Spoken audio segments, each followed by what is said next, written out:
Hello, everybody. My name is Matt Taverna. I'm a PhD student here at Indiana University. I work mostly with the observatory and social media. And I'm really happy that everybody could join us for the awesome speakers virtual events that we've been putting on. Last semester, we had some great presentations, and we're going to have some more this semester. Typically, what we do is I'll sort of introduce the observatory for those who haven't heard of us before, joining us for the first time, and then we'll introduce our speaker and we'll get to the good stuff.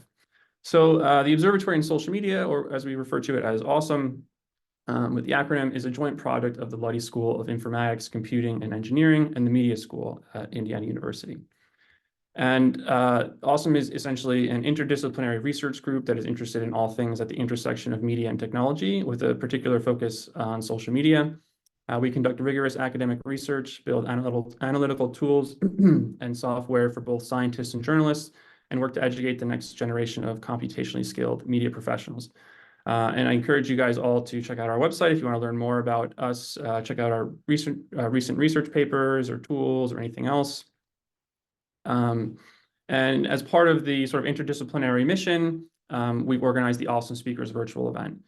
This event consists of a series of talks from some of the brightest researchers and scholars who are working to rigorously understand how social media, the internet, and technology impact the world. And if you're interested in today's talk, you can visit the webpage. There, as I mentioned, we had some talks last semester. A lot of these talks are recorded, and you can visit YouTube through that page to watch those. And you'll also see some more lined up for this semester that I think you'll probably find interesting. And with that, it's really my pleasure to introduce Dr. David Lazer. David is a University Distinguished Professor of Political Science and Computer Sciences at Northeastern University. Before Northeastern, he was on the faculty at Harvard Kennedy School for many years. And in 2019, he was also elected a fellow to the National Academy of Public Administration. His interests are very broad, and he's published prominent work in misinformation, democratic deliberation, collective intelligence, computational social science, and algorithmic auditing. A lot of this work has ended up in some of the best journals like Science, Nature, PNAS, all the good ones that we love and know well. And this research has received extensive coverage in the media by New York Times, NPR, Washington Post. David has served in multiple leadership editorial positions as a board member for the International Society for Computational Social Science, the International Network of Social Network Analysts, as a reviewing editor for Science, and numerous other editorial boards of program committees. He's also co-leader of the COVID States Project, which is one of the leading efforts to understand the social and political dimensions of the pandemic in the United States. And I'm excited to pass off the mic to David in a second, but before we start, I'll just remind everybody of the typical structure. So David will speak for about 40 to 45 minutes, and then we have sort of a 15-minute discussion. So you can leave questions in the chat if you'd like, but I sort of encourage you guys to save them for the end, where we can sort of have a free discussion. And then I'll stop sharing now. And David, please take over. And everybody, please, give David your Zoom hands or claps, however you want. Thank him for being here. An honor to be here. Just one tiny correction on the introduction on the slide. It said Stanford Internet Observatory. Oh, I'm so sorry. Which is totally a fine place, so I have nothing against them, I should know. Stanford is, that school on the left coast, but that I think some have heard of. But no, that's not where I am. I am affiliated with the National Internet Observatory at Northeastern, which I will be talking about. In any case, terrific to be here, and really a huge fan of OSoMe. So I'm actually going to provide two talks for the price of one. I have a short talk and then a longer talk. The short talk is really on the infrastructures for studying behavior online, and then the second is going to be the talk I promised as part of my title. So I'm going to begin. We're at an interesting sort of transition point for studying social media, and it's good to reflect more broadly on what we've done. And really where we're at. In a way, I think that the thing that makes it an interesting time, and noting that often not great to be living in interesting times, is the shutdown of access to Twitter data, or at any scale, now X, of course. This was percolating over an extended period of time that involved the shutdown of the academic API, shutdown of other APIs, elimination of affordable access to DECA host data, and honestly, the general decline of the platform. Although I think it would still be an interesting thing to study. There's some ways its role has deteriorated even if we had access. And so this is a crisis for the field. I'm going to sort of document sort of some of the reasons why it is, but also I'm going to say that it wasn't so great before. In going through a few questions, is the disappearance of Twitter as a resource for research a disaster? The answer, I think, is yes. Was the research community focused on the right places before the collapse of Twitter as a resource? And I'd say, I'll condition this, but in many ways, no.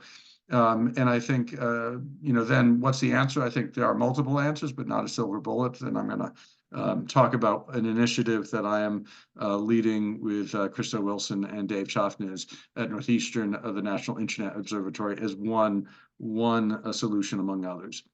I begin, I think probably everyone here agrees with this, that there's a need to have a science of human behavior in the internet.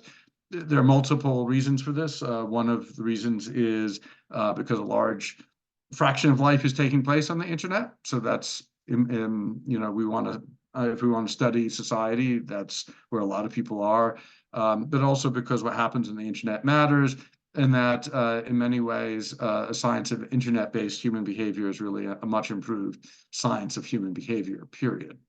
I'm going to just to give a sense of things, and this is part of a larger project to look at the use of social media in the social sciences, is I'm going to just look at the top 3 journals in political science to give a sense of the trends in the use of social media in the social sciences, in political science in particular. What are the trends over time? What platforms were focused on? What element of the online experience was examined? I should give a shout out here to Kai-Chun Yang, formerly, he's still awesome, but not at awesome, and as well as Pranav Goel and Mel Allen for their work on this. So just to give a sense of trends of the number of sort of, internet behavioral papers in the big 3 journals in political science. If we were looking, say, 14 years ago, there essentially were none, right? There was 0. And really it started taking off about a decade ago and has been, steadily increasing. And I should note this goes through part of 2023. So I don't actually think that's a downturn. It's just reflecting that's part of the year. But there aren't massive numbers of papers in these journals, so these are non-trivial numbers. So if we look at those papers as in collective, a question that I'd like to address is the disappearance of Twitter as a data resource a disaster for this emerging body of literature just within political science? Again, this is just like a sort of quantitative case study. And the answer is clearly yes. Around 3/4 of the papers used Twitter data. I think Facebook was the next most used platform, but by around 1/4 of the papers used some Facebook data. But Twitter was the dominant source of data. You'll note, there's also some multiple platform research, but it is a small fraction of the whole. Is the disappearance of Twitter as a data resource a disaster? And the answer is yes, clearly, because if this is where the large majority of papers are relying on as a data resource, that's a disaster. But I do have an asterisk there that it really wasn't so great before. And I'm going to just give a sense of why it wasn't so great. Has the research community been focused on the right things? And I'll note, I'm part of that. I'm including myself. What was studied in the literature? Well, we broke that down into a few categories. production, that is just looking at what was produced on social media, looking at what was consumed, what engagement people had, like liking or sharing, and then following as a special category. There's actually a trivial amount of papers in this particular literature looking at following behavior in part following actually a terrific paper by Pablo Barbera that I think led to that tradition in this particular literature. And the question I have is, how does this compare to what people do on the platform? And this actually, ironically, I'm using survey data, but we asked, this was part of a very large survey from the COVID States Project. You can go to covidstates.org to get a sense of the project. We asked what platforms people used, how often they used them, and how often they posted. We omitted really tiny platforms. But this was very big samples, so 20,000+ people. So we could even get into, insights into fairly small platforms. And I should give a shout out to Ata Uzlu, who I think is in the audience. Over there, I'll point. We developed an estimate of what media do people spend their time on, and this is based on extrapolating from how many times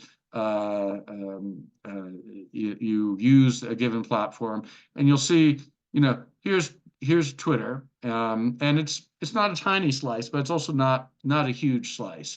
I should also note this highlights it's good to be Meta.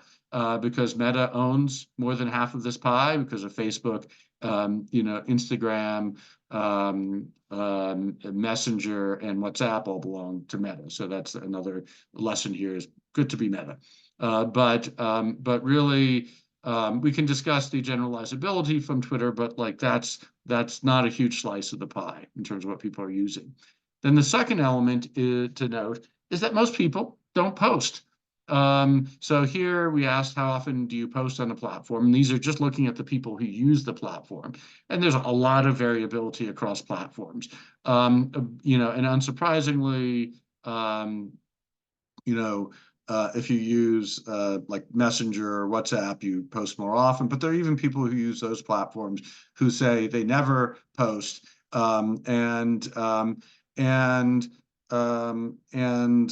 For all but a few platforms, people post about once a month or less, right? So most people just barely post to the platforms that they belong to. And again, lots of interesting variation among platforms. And we're working on a paper with Ata and others on this.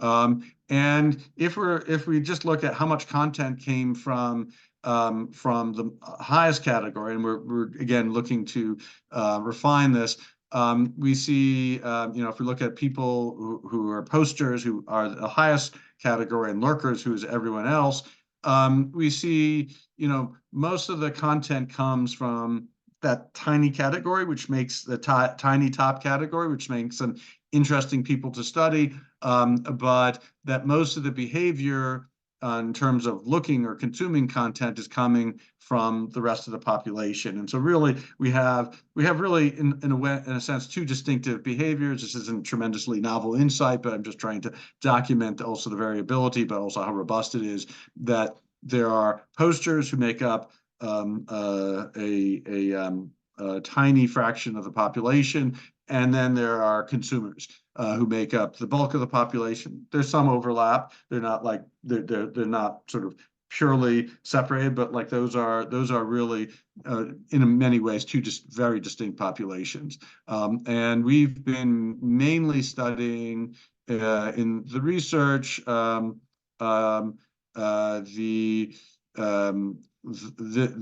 posters on Twitter. Right. And when we talk about the posters on Twitter, and I won't go into this, but really we'd estimate roughly most of the content on Twitter comes from maybe 1% of the people who report using Twitter. So I would say that in a sense, when we've been studying social media, very broadly defined, that, if we look at all the dark area, which is like social media, the white square is posting on Twitter. And so that's a very tiny fraction of the whole. And that we've gone from that to darkness. And that is much worse. But really, it wasn't so great before, honestly. So I think, all that said, we've been looking, I think research community has been looking at interesting and important things. And so I want to be, and I actually think there are some interesting ways we've generalized from Twitter that are pretty powerful, but really we've been only looking at a small slice of what people do on social media and the internet more generally. And in particular, I want to highlight that even though all of our research, in a sense, is studying the attention economy, we rarely measure attention, right? That very little, not zero, but very little of the research in the space is actually measuring what people are attending to. So there's a way in which I'd argue that we collectively have been focused on the wrong things, again, including myself in us there. So what are alternative models for data access? I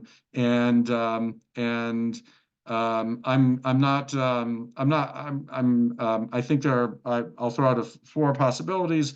I think the field has relied a lot on bespoke data collections, researchers doing their own bespoke thing.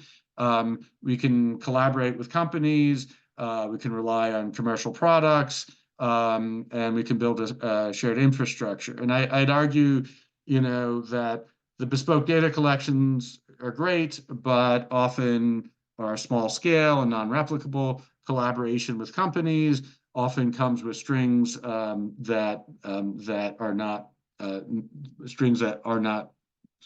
constraints that we should accept. I should note that there are models for how not to do that, like the recent Facebook, Instagram election 2020 project, which I think had a lot of really promising ingredients, but I also don't think that's going to happen again with companies unless they're forced to, which might happen. And we could rely on commercial products because there are some impressive commercial products that measure attention, and some papers have been written out of them, but those are really expensive and actually not designed for science. So I'm going to talk about a fourth approach, which is building a shared infrastructure, dealing with the fixed costs across many of the research community and building a scientifically oriented infrastructure. And this is the model for volunteer source data with shared infrastructure. And I should know, I'm talking about the National Internet Observatory here, but I think, we're clearly not the only folks in this space. And I think I think this is a promising approach. I'm going to talk about the National Internet Observatory, which I've been, like I said, leading with Krista Wilson and Dave Schaffness. And you can go to the website, nationalinternetobservatory.org.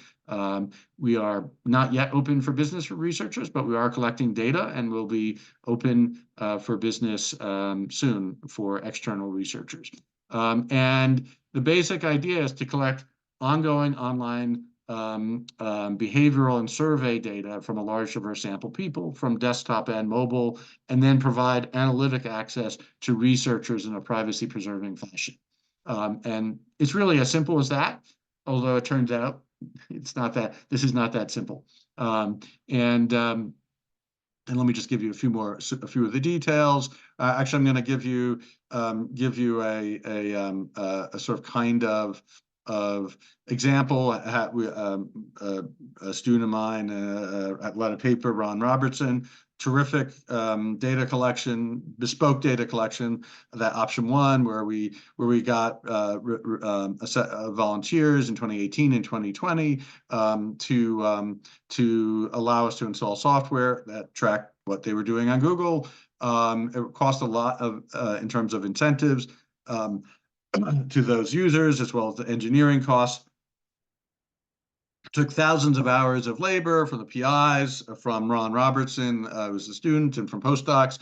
I'd say the total cost of that paper was $250,000. Took 5 years from beginning of data collection to publication. And that with this infrastructure, this paper should be replicable at near zero cost and labor cut by at least 90%. So when we collect volunteer data, I'd say, the key thing to note is the ethical issues, and I'd compare social media and online behavioral data to like genetic and health data in terms of their sensitivity. It's really impossible to anticipate the kinds of inferences that could be made from these data. There's potential informational spillover to non-participants, very similar actually to genetic data. But really, in a way, none of this is new and none of it should be a deal killer. It does mean we have to be very purposive in terms of how we design this research. I think there are many examples, GSS, Framingham study, ANES, all of us, which we've been trying to learn a lot from, is a model to share electronic health records.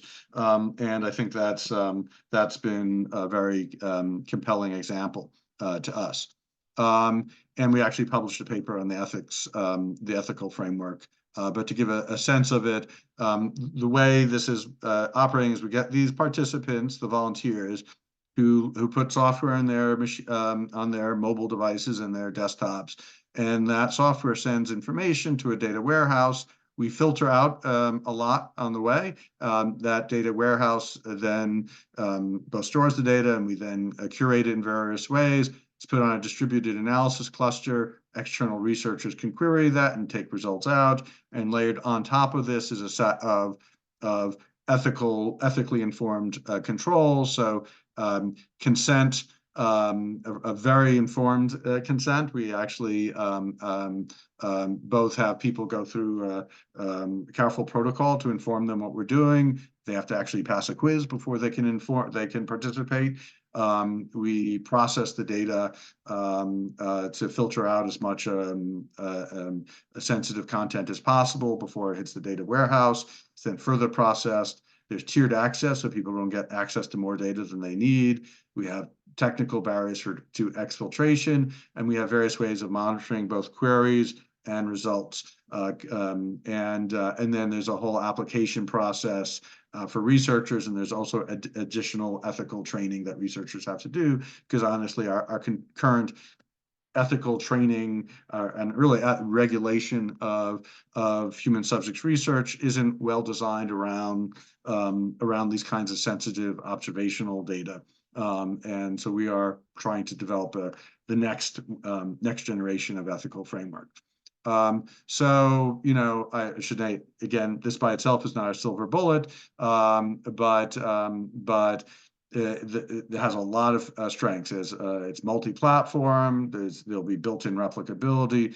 We have a control over ethics choices, and it will include adjacent data like survey data. Like you don't, when you study Twitter, you wish you could ask people questions, and sometimes that's done, but rarely is that done.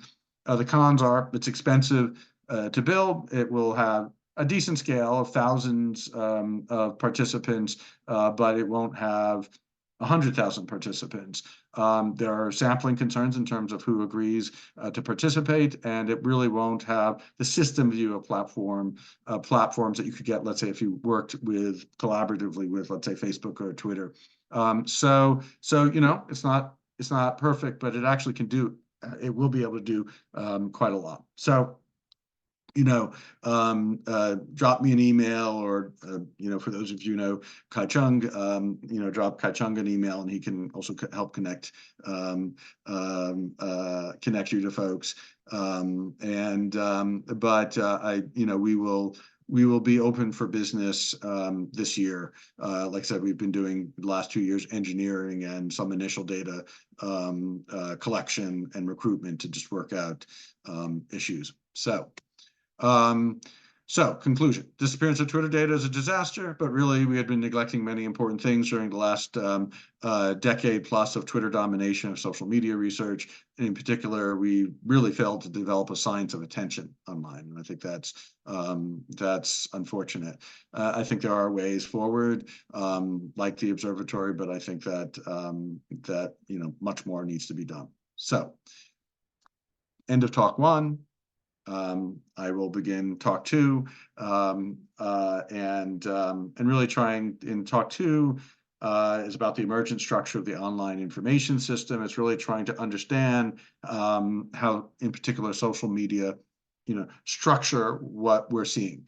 And part of the argument is that there's sort of an emergent structure around how things get curated and the kind of concentration of who's doing the curation.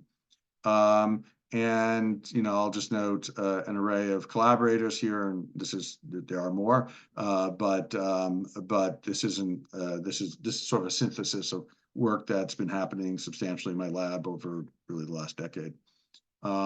So the question is, how we gain information about. I'm really focused on sort of understanding politics and policy and civics and so on has really changed but a lot over the last generation, dramatically.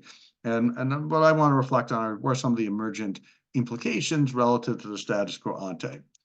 My argument is that there's many ways that the key affordance of the internet is that we have lots of choice. There's just a way more content out there that we have access to, especially around contemporary events, than we had a quarter century ago.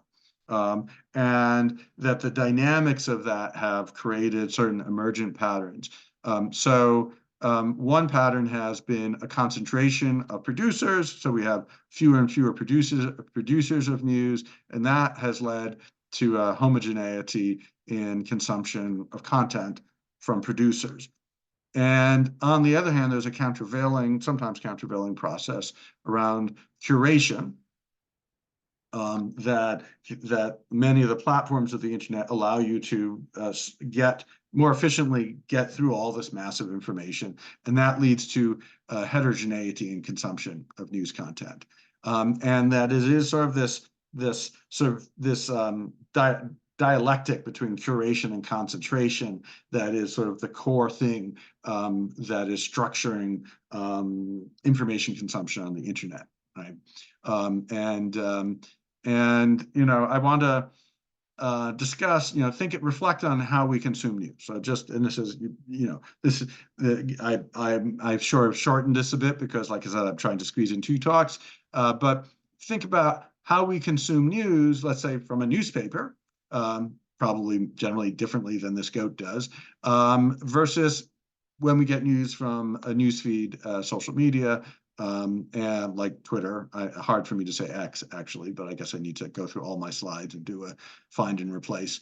But what it's like to, let's say, consume news from newspaper versus newsfeed, social media, and I'll note there are a lot of other ways people access information than newsfeeds or newspapers. I'm going to just compare these just as to provide a sense of how the affordances of the medium really affect consumption patterns.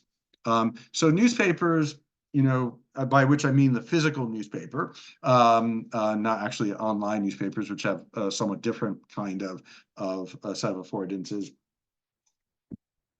The core notion of a newspaper is that there are headlines and there are leads, and you can actually quickly scan the newspaper and evaluate what content that you're going to consume. That is, almost nobody reads a newspaper from beginning to end. The whole newspaper is meant to have like a lot of content, but not so much that you can't quickly scan through it all to evaluate, what do I want to read? And then the lead is designed for you, to give you the core information, but also to sort of say, do I really want to read to the end of this news story? And so there's a way in which I would compare a newspaper to a buffet table. You go to a restaurant, you can sort of see all the dishes, and most people don't literally eat every dish in the buffet. They scan it, they evaluate with their eyes. It's like a headline, and then they choose some things and not others.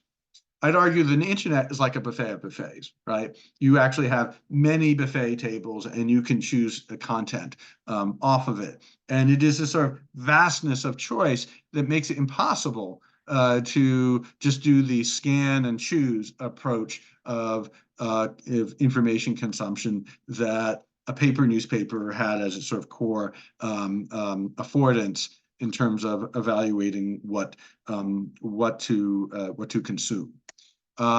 So I think a key logic, arguably a key logic, the key logic for news consumption of the internet is that it sort of creates a competition among news producers at the story level. The internet decouples partially, not entirely, the consumption of news stories from the same outlet. So just because you read about, there's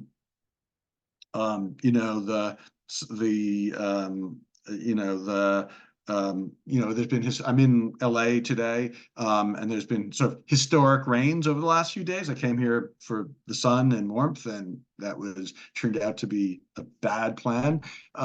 You could read that from AP, or have listened to it on NPR. But just because you consumed it from one place, you consumed it from AP, doesn't mean that you're likely consuming everything else from AP. Now, in the day when you subscribe to a paper newspaper, actually, you very likely, if you read one thing about the world from the New York Times, you read about other things about the New York Times, because you paid a subscription, and that's where you got your information from. But in fact, what the internet does is sort of allows competition among news stories for your attention, and that competition is sort of the key attentional element of the internet, and that how the social algorithm, the social component, and the algorithmic component structures that competition is in a sense the key logic of the contemporary internet. The buffet metaphor, the whole point of the buffet metaphor is that all of this is allowing people to overcome the vastness of the internet, to find the dish in the buffet table way over in the distant corner of the room, say, oh, that is the one thing I would want on that buffet table. And I'd say that sort of idea of how we find that one thing on the table is sort of analogous to what we need to do on the internet every day. So just going through some prior research in terms of the results I'm going to show you, and there's a lot more, but the question is obviously the notion that there's sort of what the curation element and so on is not new. A lot of people have written about curation. A lot have, folks have written about media concentration. I think, there's obviously the work on the filter bubble and echo chambers gives an argument that our curation processes are going to lead us to which is part algorithmic if you're looking at filter bubble, and it's social, if we're talking about echo chamber, is going to lead us to curating very homogeneous information flows. But there is this a very robust strand of literature suggesting that we actually consume very diverse content, that most people actually we're not that segregated, that people largely consume mainstream news, and that we're actually not, we're not so splintered that much. I'll point to a counterpoint in the paper I have, which sort of fits into this, so I haven't integrated into this talk, from the Facebook Instagram project, Gonzalez, Balin et al. 2023, which offers some elements of what I'm going to some antecedent elements to what I'm going to talk about today.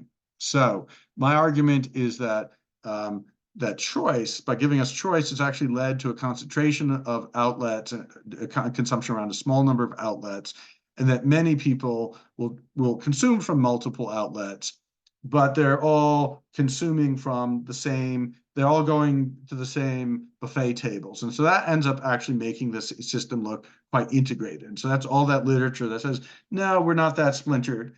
But the curation system via social media and also search, I'm not going to talk about my research in search today, but sort of has some resonant elements, means that you go to those buffet tables and that yields homogeneous choices from the many sources. So there's a way in which we are both simultaneously more integrated and yet more splintered, because we're going to the same buffet tables, but we're choosing different things. And the primary methodologies I'm going to talk about use here is I'm going to rely on Twitter, and I note the irony here. But it also involves some elements of attention using Facebook data, which I'm not going to get into today too much. It relies on matches Twitter handles to voters. It's a matching process developed in Greenberg et al. And is also discussed in the Hughes et al. Paper. And the nice thing here is we know these are real people. We have like on the order of 1.5 million people that we've matched. And we also know a lot about these people. We know their demographics and so on.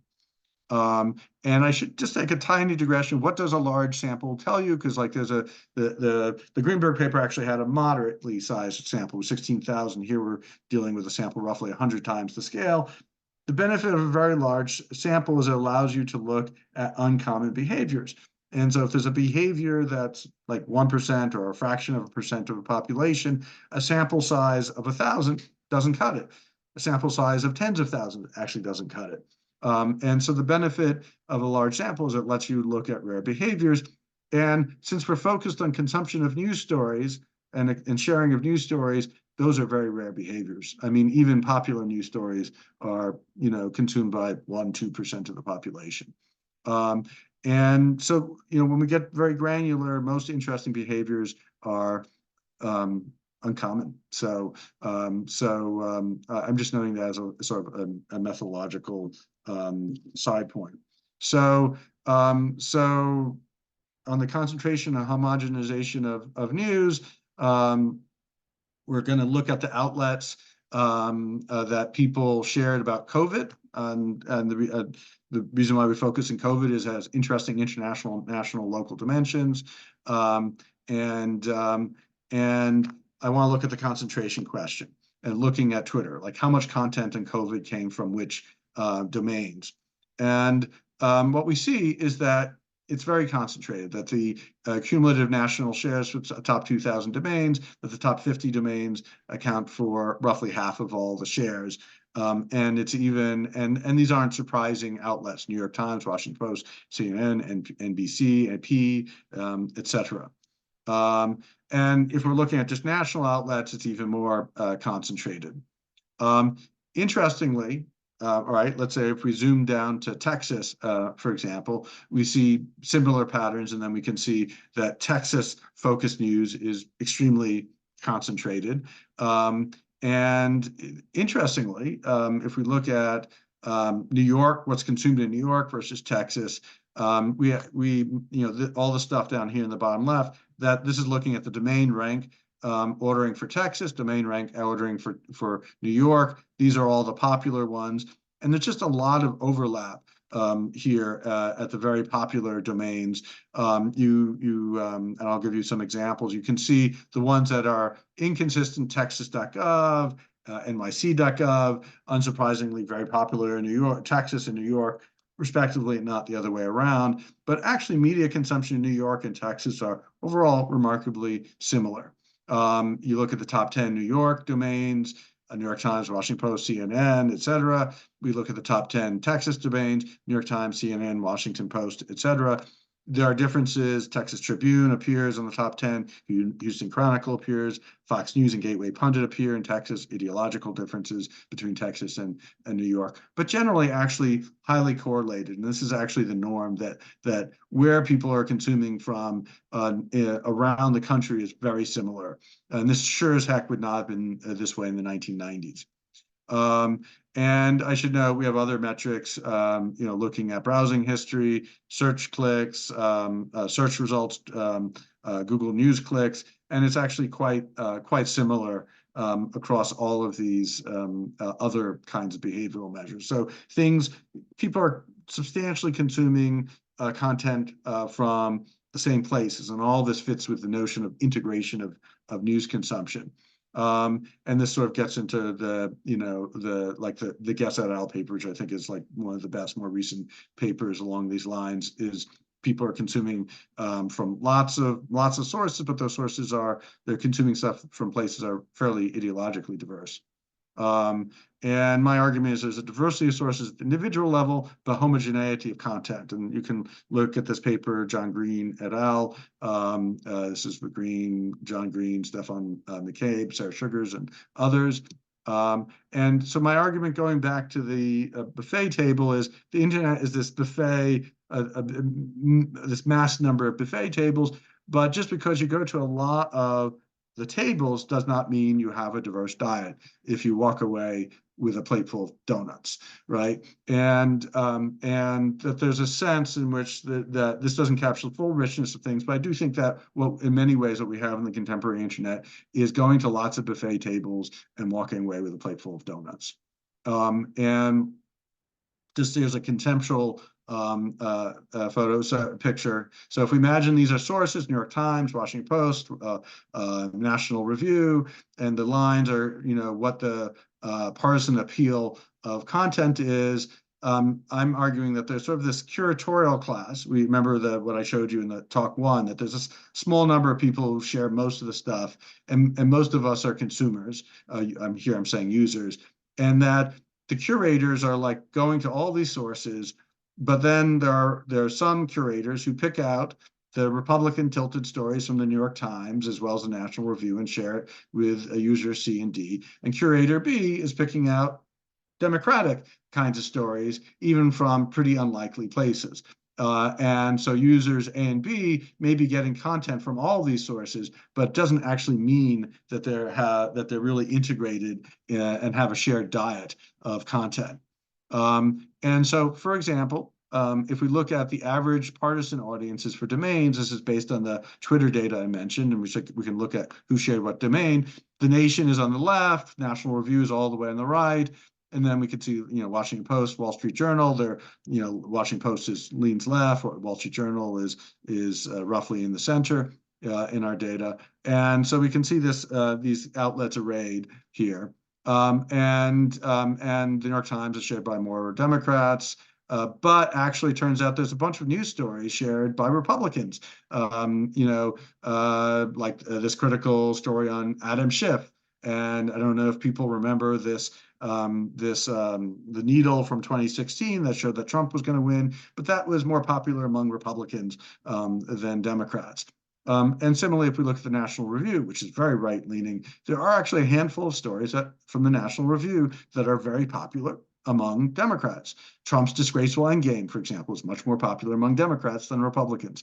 And all that is to say that just because Democrats are reading the National Review does not actually mean that they're like comprehensively reading the National Review or having the same experience as Republicans who consume news from the National Review.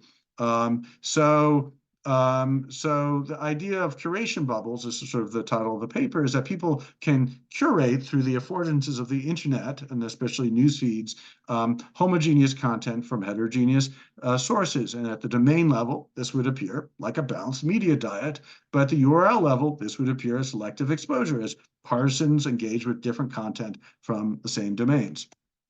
So I'm gonna look briefly at social curation on Twitter. Actually, I'm not going to go. I've touched on some of the sort of selective exposure literature already. So what I want to do is see if we can identify the relationship between the partisan appeal of the content versus the outlet, and what we again constructed these partisan scores at the outlet level and at the story level. And we can identify URLs shared by members of our panel 2017 or 2018, and we have all these URLs, and we can calculate the partisanship score for every URL and every domain. We classify the political URLs. I won't go into that right now. The domain level scores sort of fit with prior research. And what we find is we do actually find, we do hand coding. Again, I'm just giving you an overview of results. I gave you the link to the paper, which obviously goes into the details. But we found when we hand coded the URLs that were more shared by Republicans, that they were much more appealing to Republicans, and vice versa for Democrats. And that and like looking at these stories for the New York Times on the right, these stories for the National Review on the left, sort of fits with the qualitative story that I started with, and that we could calculate then what's the variance that we should see at the domain level in terms of partisanship of URLs, and what we should have seen if there was like no variance in partisan appeal. And what we see is the red dots are the outlets where there's a lot more variance than there should be, reflecting what we argue is a curation process of picking out stories. And the vast majority of outlets have a lot of evidence of curation. Just to give you a sense, for 6 sample news producers, we see like Mediaite, which sort of has, it's an unusual outlet in which tries to create content that appeals to either red meat content for Republicans or Democrats, that here's where the domain is, right? But we simulated what it would look like if it was sort of like everything had homogeneous partisan appeal and would have been like right in down the middle. But in fact, all the content appealed either to Democrats or to Republicans. Nothing was in the middle. And thinking that Mediaite is sort of a down the middle outlet is extremely misleading. The Wall Street Journal, which is sort of down here, not as extreme, but still, if we were like saying everything from the Wall Street Journal should have came from the same data producing process, we would get this sort of dotted distribution here. It's sort of normalish. In fact, what we see is a bimodal distribution. Their news coverage is here, and their editorial content is here. And that makes a lot of sense to anyone who reads the Wall Street Journal. These are 2 different editorial processes. One is very right-leaning, and one is much more mainstream news-leaning. For the Blaze, which is a very hard right outlet, actually, you know what? It fits the simulation very well. Meaning that there is no curation of the Blaze. It produces nothing that ever appeals to Democrats. So in any case, we can work through this outlet by outlet. Fox is actually again has a much more partisan, homogeneous appeal than these other outlets, and so on. So so what we're seeing here is that there is a lot of curation going on. It varies a lot by the outlet, however. And like I said, hand coding highlights that if you have a New York Times story that was shared by Republicans, that's a story that appeals to Republicans. So considering the New York Times to be sort of something that has content that appeals to people to the left of center is actually an somewhat inaccurate estimation at the outlet level. I should note, we replicated this with Facebook URL data from Social Science 1. There, the interesting thing is that we show the same thing is true for consumption and exposure. It's not just sharing. This, again, gets back to what are people paying attention to, and we do see that content that had Democratic audiences from the same outlet versus Republican clearly had different partisan appeal. So, conclusion. And I've sort of gone over my time by a few minutes, but like I said, got 2 talks for the price of 1. Is in a way the status quo ante was not bubble free.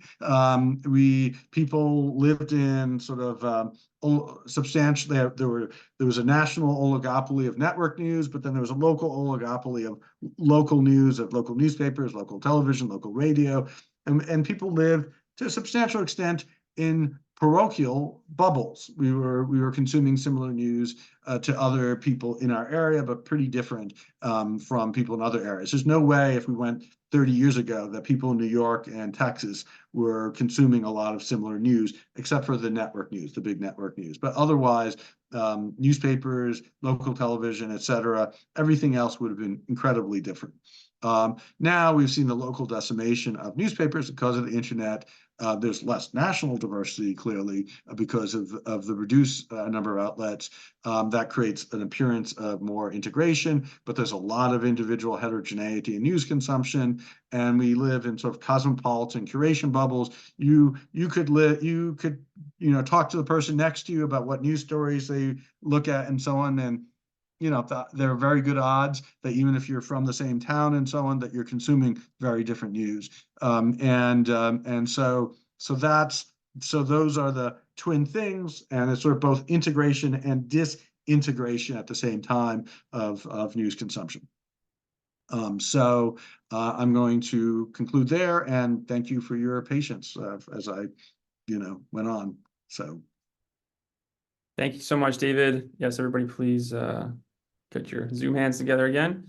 So at this point, we'll open up some questions to sort of dig into what Dave has to say. I see a couple. Yeah, please, if you want to ask a question, raise your hand with the Zoom hand, and then we'll sort of knock them down one by one. So Chris, I see you've got your hand up. Please, you can, unmute and hop on. Hi, Chris. Great talk, David. Thank you. I'm wondering about anything that you could say about the strategy, like the success or value of a strategy that a news organization would have to like put up the alternative viewpoint and promote it to get people riled up. I think about like conservative columns in the New York Times and what comments I see there, and how excited the super liberal audience is to come and trample on whatever, ostensibly reasonable opinion has been offered by this person, and whether you see that as something that's common to many of these more successful news organizations, that kind of propping up of that alternative to be knocked down. Yeah, no, that's a good question, and I can only partially speak to that because like there's an interesting question of of production, and I mean there's a way in which there is a value for news organizations potentially to try to appeal to other audiences in their local audience, right? Clearly the local media, decades ago, were trying to cater to local audiences, and there's a way in which right now you're trying to compete in these national strata, at least for many outlets. Like I said, it's tough for local news because there's just not their content it doesn't bring in enough revenue to cover costs. But I do think that that part of what goes on in the internet is trying to produce content that gets reactions. It could get engagement. It could be engagement that's positive. I mean, in the sense that, I agree with this. I think this is great. It could be engagement with, that is so outrageous. I need to react to it. I need to hate share it. So I do think that there's sort of this dynamic of like what content gets shared. And of course, this is something that, BuzzFeed, both emerged in, and then they died at.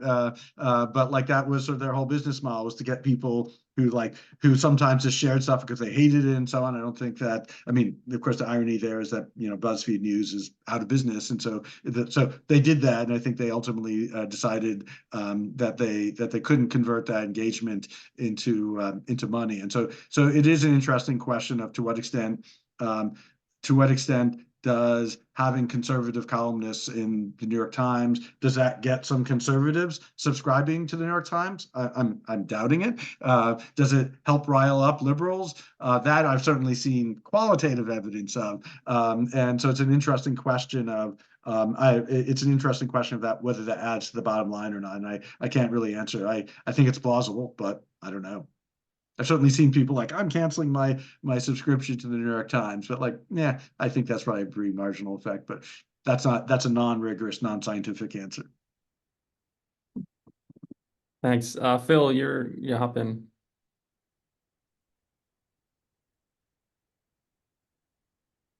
There. Hi, David. Thank you for joining us. And as always, thanks to Matt and Caitlin for organizing this series. A two-parter question. First is basically your argument that, you're positioning this as a way to reconcile these different opinions in the literature about whether or not there are echo chambers. And there are those that say that there are. We are among those, or at least I am. And then there are those who say that there aren't. And of course, depending on how you define it and how you measure things, you can find very different results. So is your point here sort of trying to reconcile and say, yeah, there are, but you wouldn't notice it if you were basically just tracking the sources. Is that that's my first question? Is that basically your argument? I think that that's what you're saying. I think that's the argument. I think that there are two parts to the argument. One is trying to understand the social processes of curation. The second part is that this then our findings suggest a measurement issue, that your level of analysis is going to be very consequential in terms of whether you find an echo chamber effect or not. If you're looking at the outlet level, you're going to be much less likely. If you look at the story level, then you're much more likely. If you look at browsing, you're a lot less likely because you're just going to an outlet to look. If you're looking at social media, you're much more likely. And so that, it all has to do with also the affordances of how you're getting exposed and consume news. Thank you. Yeah. I think it's fascinating. I think it's a really nice way to reconcile those different findings. My second part is very briefly, like, do you think that the gatekeepers are the people who share content, or does the algorithm also play an important role? Have you thought I know you've thought about that, but what's your gut feeling about the relative importance of people who self-select people to follow versus the algorithm that either through recommendation or ranking selects those gatekeepers? Yeah, so first of all, I'd probably use the word curator rather than gatekeeper, because gatekeeper suggests a kind of control, whereas we choose our curators. So whereas gatekeepers are people who have a chokehold and you don't have choices. So I actually think metaphorically curator is a better term. In terms of the algorithm versus social element, I'll point to two papers that sort of shed some light on this. One is I should note, looking at search, there's this whole question of, like, to what extent does search create filter bubbles? Like that's one branch of the argument, and we did an audit of sorts of Google. This was the paper by Robertson et al. In Nature last year, and we're looking at, does Google show Democrats versus Republicans different content? And the answer in that very specific platform was not so much, maybe a little bit, and that's probably driven by different search terms and so on. Democrats and Republicans do click on different content. But I think Google, and I think, I've talked to people informally, my sense is people read the filter bubble and they tried to make sure that people get diverse diets. But there is an interesting question of, like, if you give people diverse choices, when my kids were kids, I mean, they're older now, but like when they would go to the buffet table, they wouldn't necessarily come back with a plate full of healthy food. Like, agency still matters there. And so you give diverse choices, doesn't mean that people eat their spinach. The other paper is the Gonzalez-Balin paper that I mentioned, which was looking at where we had, and there's a whole apparatus behind this, but we could see what people what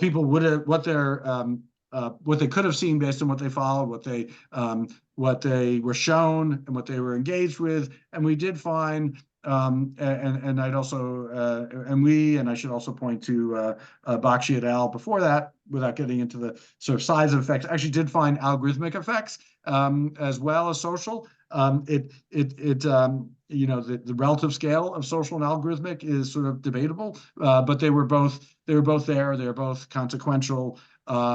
We have another paper that's in process, Lexi Quintana Matha, that's looking at homophily and following patterns on Twitter, because we have the partisanship of all these people, and we know they're following patterns.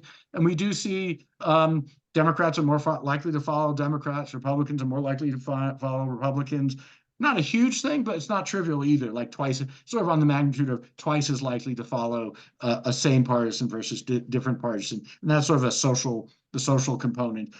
So all that is to say that it's both, and we can do better generally research methodologically to study the social component, just because that's the thing we can see more. But where we've looked, we've definitely found some hints of algorithmic components, but maybe not. Honestly, looks like it may be more social than algorithmic generally, but like that's a way stronger generalization than I'd want to make everyone walking away say, oh, algorithms don't matter much. It's like, there's definitely some evidence from these papers that algorithms matter, but like the social matters. And my guess is the social has always been like predominant. We're social. We're social beings. So yeah, we found that very robustly as well, about the social filter bubbles. Very strong. Yeah. Thank you, David. Excellent. Appreciate it. Wonderful. I think we are basically out of time. And I guess with that, yeah, I'll just sort of thank you, David, again for giving us your valuable time and giving us a 2-for-1 deal today. And thanks everybody for hanging out for a nice discussion. But with that, I'm just going to say thanks again and goodbye. Bye, everybody. thank you. It was an honor and a pleasure. Thanks, David. Bye.